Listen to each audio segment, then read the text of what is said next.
Welcome to Let's Talk About HIV. This is an episode on HIV in women, which is being hosted by Jane Bruning from Positive Women. We just want to say thank you to MSD, Vive, and Mac for sponsoring us to host these, and thank you, Jane. Great, thank you. Is the speaker working? Is that on? Yeah. Oh, okay, sorry, you're going to have to cut all that. Do you want to do it again? Yeah. Cool, great, thank you very much. Yes, yes, my name is Jane Bruning. I'm the National Coordinator for Positive Women. We're a support network for women and families in New Zealand living with HIV.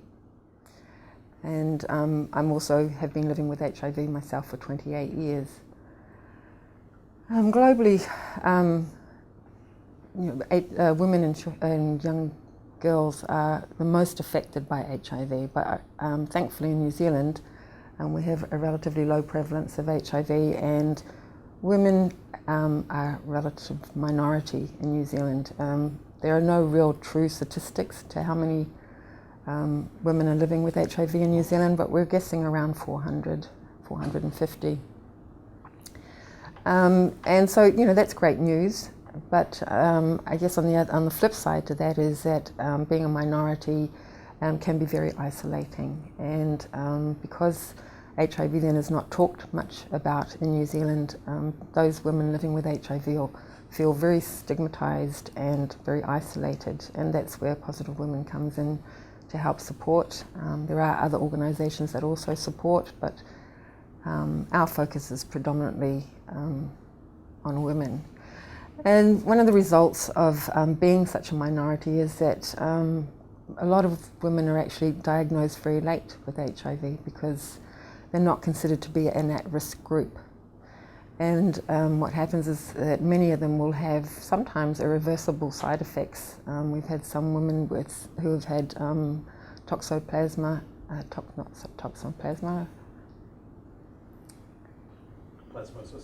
Plasmosis. No, toxoplasmosis. Thank you very much. Can we do that again? We've had some women who, one woman in particular who had toxoplasma, toxo. We have had one woman who's had toxo, and as a result of that was paralysed down the left side of her body, and that was irreversible. We've had other women with very damaged eyes, damaged livers, and in 2014 a woman actually died because she was only diagnosed after 2 years of illness. 5 days before she died that she had HIV, and by that time she was so sick she was unable to take the medications, and she passed away. So in this day and age that's really unacceptable. There's been a lot of changes in the HIV world as to living with HIV. It's no longer a death sentence. If you were thinking about having a baby as a woman living with HIV about 20 years ago, your doctor would have advised you not to get pregnant in the first place. And if you did get pregnant, you would be recommended to have it terminated. And so in the mid-1990s, there was a new wave of medications that came out called antiretrovirals.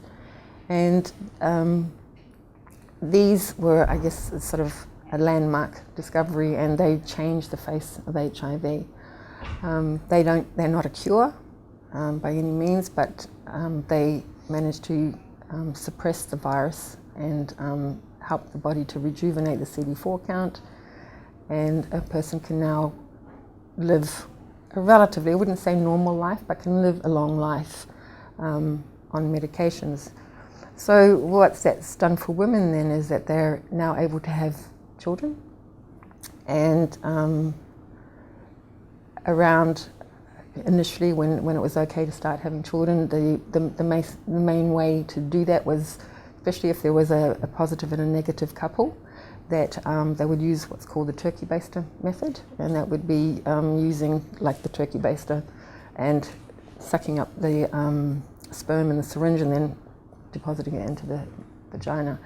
And that seemed to be a very successful way for women to get pregnant. And then also what would happen then, so this, the woman deciding that she wants to get pregnant would go on to antiretrovirals. throughout her pregnancy, and the aim of that is to get the virus down so that she's not then very contagious. And then when the baby is born, then the baby will go on antiretrovirals for 4 to 6 weeks. And all babies in New Zealand that have gone through that process have been born HIV negative or without HIV. So it really works. And at some point, the New Zealand government decided to do an antenatal screening program, and that ran for about 7 years. And I guess due to its success and that there weren't many people being picked up on the actual program, last year they decided to stop the program because there was no need for it. And also they felt that testing through midwives and through the antenatal sector had become used to offering tests, so they felt that would probably still continue. But the screening program itself has been stopped. Whether that's a forward or backward step, we're not sure, but I guess physically, it's a physical reason, and I guess we can understand that. But so women were allowed to start having babies, and about 4 years ago, or we shouldn't say start to allowed, it was able to be done in a safe way. And then a few years later, a statement came out of Switzerland called the Swiss Statement, which said that when you're in a positive-negative couple, that if the positive person was on antiretrovirals, had been undetectable for more than 6 months and had no other STIs and was in a monogamous relationship, that it would probably be okay to have unprotected sex to get pregnant, and that the negative partner would not get HIV. And I do remember when that first came out in New Zealand, because we had a real big boom in babies in the Positive Women's network, and this seems to have been taken on board by a lot of the couples. There is also now, even another 10 years later, the option of having PrEP. And what that is basically is that the negative partner could actually be taking medications as well as the positive partner, and the idea is then that neither would get HIV positive. However, I haven't seen a big call for PrEP in our membership because of the Swiss Statement, and because people have been doing that, having unprotected sex while one is on antiretrovirals. That seems to be pretty much accepted.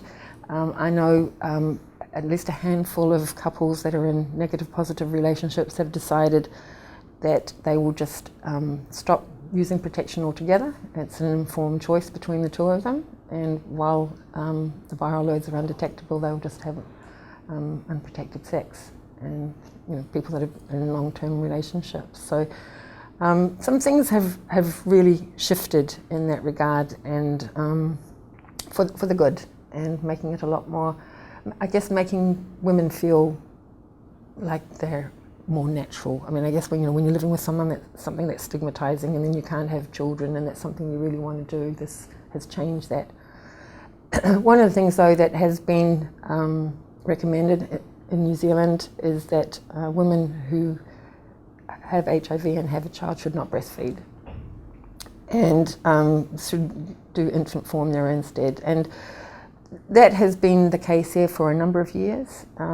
But the World Health Organization actually they have actually put out 5 or 6 different reviews over the last 8 and 9 years. And each time, while they do recommend infant formula, they are slowly starting to say, in countries where the infant formula is not available, then a woman should be able to breastfeed. That would be safe enough to breastfeed, especially if she's on antiretrovirals, and also if she exclusively breastfeeds for 6 months minimum. And that weaning should be done instantly, no slow weaning, and no other food, which is quite hard not to have any other food. And the reason for that is because when you introduce other foods, it scrapes the linings of the child's internals, and that's where HIV can be get into the child's body. That has been happening in Africa for a long time now, in developing countries. Ironically, nobody seems to be doing much research and follow-up on what is happening with those babies. They're actually tested at birth, and most of them are not positive at that point, but they haven't done any long-term research on what the effects are on those children, especially the ones that are with mothers that are on antiretrovirals. So in New Zealand, we've been pushing very much to have a review on the protocols here, and we've recently been on an advisory group of 6 people, which includes medical, positive women and ENA, and discussing how we might change this, or does it need to be changed in New Zealand. And initially it was quite, I would say Positive Women is not about advocating that women should be able to breastfeed, but we're definitely advocating that there should be more of a choice, and especially with the advances in HIV medications. Unfortunately, the little bit of research, I say unfortunately because it means that is the statistics that are being used to keep people from not breastfeeding, is that HIV in the breast milk is different to anywhere else in the body. So it's just because if you're on antiretrovirals, it does not mean that it is not coming through the breast milk. So if you compare it to, okay, you can have sex if you're on antiretrovirals and you won't pass it on to somebody, is different than if you're breastfeeding when you're on antiretrovirals. And there's not enough evidence to show that that would be a safe practice. But we've increasingly had our members saying that they want to breastfeed, and I guess they feel much more confident now because they're healthy, they're on antiretrovirals, they're having unprotected sex with their partners, and that nothing's happening there. So they're kind of thinking, well, it should be okay to breastfeed. Also, we have a lot of different cultures, and for some of the cultures, it's almost like a mark of HIV because you're not breastfeeding. It's basically saying if you're not breastfeeding, you must be HIV positive because all women should be breastfeeding. So I think there is a little bit of it actually going on, that some of the women are actually breastfeeding very quietly, making sure that nobody knows. So through the review, initially, there's not a final result yet. It's just being drafted in its first draft format, and then we'll go to the minister.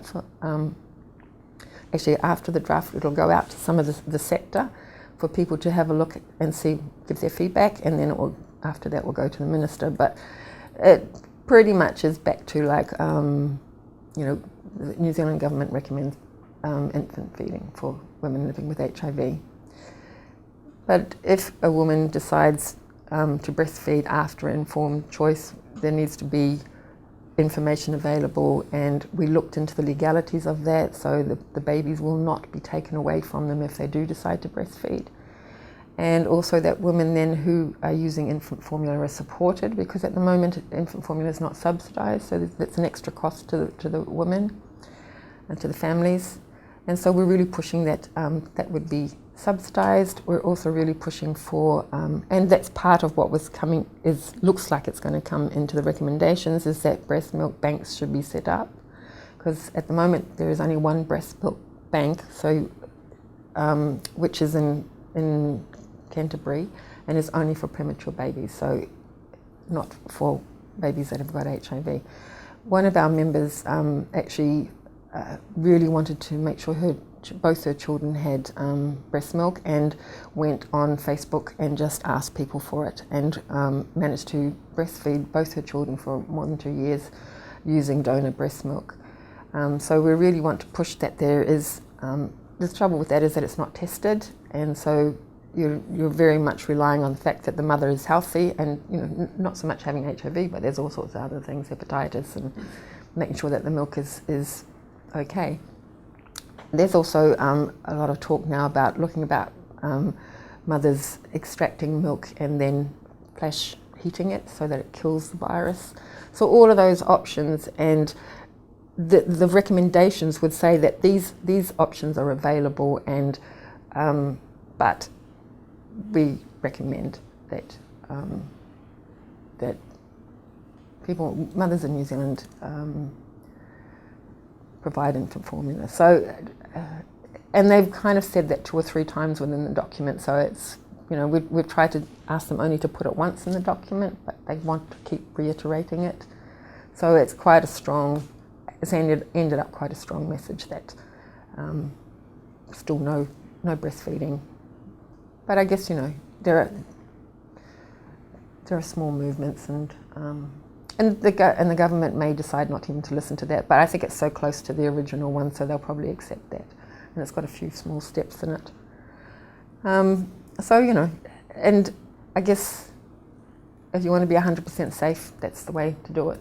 It's the only way to be 100% safe. But we will be asking and looking forward for another review, and also following up through UNAIDS to see whether they're doing research on these African babies who are have been breastfed. And I guess my feeling is that if there was a huge outbreak of HIV young babies, we would have heard about it by now, and we haven't. So I guess we just review that in a few years' time. Okay, so what else have we got? I guess, there's a lot of amazing things that have happened, and HIV has changed, and it's not a death sentence anymore, but still the biggest barrier for HIV remains stigma and discrimination and the fear of discrimination. So it's one of the things that we're still, and this is very much, I wouldn't say it's any different for men to women, but often what we find is that women are protecting other family members, their husbands. It's really interesting to notice that a lot of our members are married to negative men. And so those men are accepting of the HIV, however, they don't want anyone else to know. And so, and it's often them that are putting the pressure on the woman not to tell anybody else. They don't want their workmates to know, they don't want anyone else to know, so it's a really interesting dynamic. And then, of course, once the children come into the situation, then, of course, there's this protection about not wanting the children to be harassed at school so even we've had a few women that have kind of wanted to be out and talk and be public and get into education, and as soon as they've got pregnant, they've gone right back because they're protecting their children. And I guess also nowadays, because women are just getting on with their lives, and we see that increasingly, women are back at work, they're re-educating themselves, they're having babies, and they're just getting on with their lives. And I think while HIV is there in the background, there's increasingly becoming this feeling about why do I need to actually even talk about it? It's like cancer. You're not going to go around telling everybody you've got cancer. And so we're seeing a sort of a shift. So there's a quiet confidence from some of the women, yet there's also an underlying fear of being discovered that they've got HIV and what that might entail, and how people in the community, especially smaller communities, will treat them. So I think there's a little shift happening, but not enough for the women to feel confident enough to be able to share in general that they have HIV.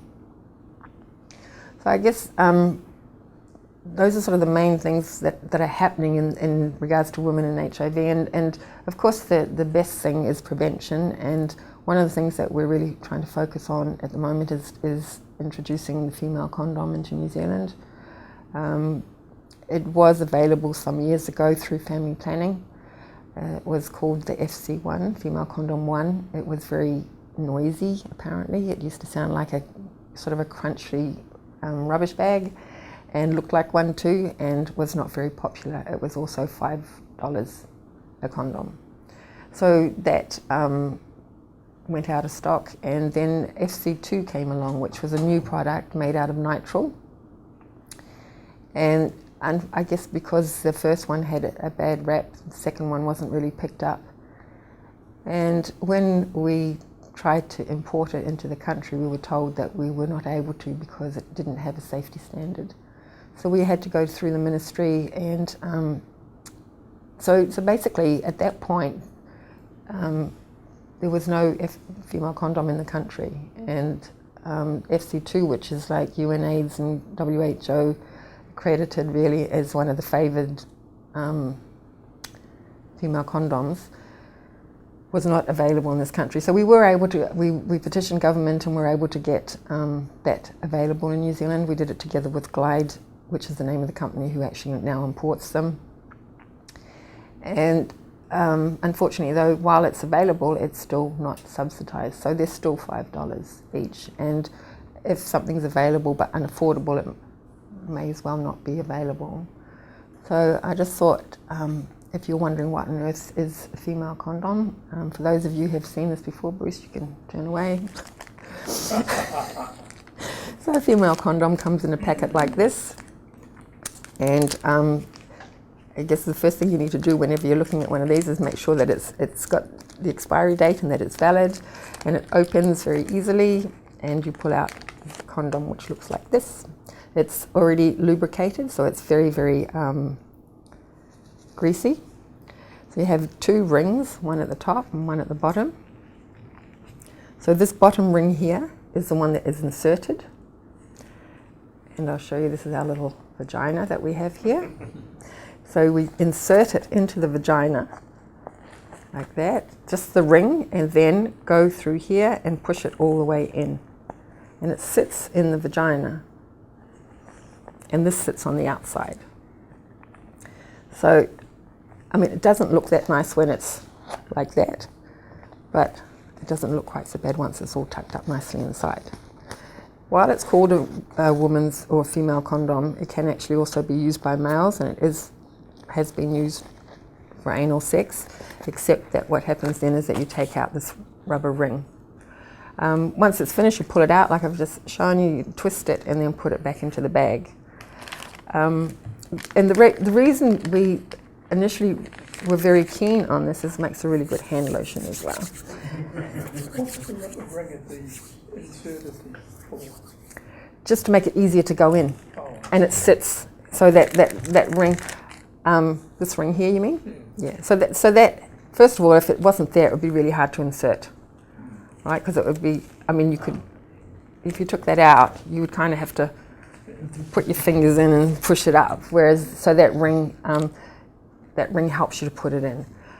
But like I said, if you could just take that ring off and then put it over your penis. So that's for a man, and then just use it that way as well. I have to say they look like they've actually been made a little bit smaller. They used to be much bigger than this. So apparently, like if it's sitting around the outside of the vagina, this here is supposed to be a nice ring to rub along the clitoris as well. And sometimes with this left inside, it can rub on the penis knob and actually stimulate and be exciting sex. Because it's made of nitrile, it's very warm and natural, so it warms up to the body temperature. Not being latex, it means that there's no latex allergies, and it's very safe. I mean, it's as safe as any condom on the market. The reason we were initially very keen on it was because women living with HIV, if they're single and they go out for a night and they meet somebody, it's very difficult the first night that you meet somebody to say, I've got HIV, because once you tell somebody, that they don't have to keep that quiet. They could tell anybody. You don't know this person. Why on earth would you tell them something so intimate? So in New Zealand, the law is that if you make sure that you use precautions to make sure that you don't pass on HIV to somebody else, you don't have to disclose your status. It's not the same in the States. That's not the same. You have to actually disclose, but in New Zealand you don't, as long as you're using precaution. Now, for a woman to then have to try and negotiate condom use with a male who doesn't want to, so we felt that with the female condom, the woman could put it in, and it can be put in up to 10 hours beforehand. I probably wouldn't recommend it. It might not be so comfortable, but you can actually put it in before, so it doesn't disrupt sex, and can be put in, go to the bathroom, put it in, go and have sex. You're actually protecting the partner, and you don't have to disclose. And the woman is actually very much in control and in charge, and doesn't have to rely on negotiating safe sex with the man.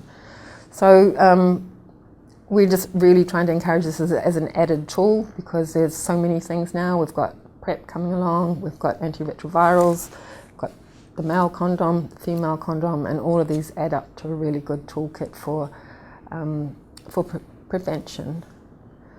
So I think I'll wrap it up there. I mean, those are the main changes from a New Zealand context, of course, this is, about where women are standing, and open up to if there's any questions. Thank you.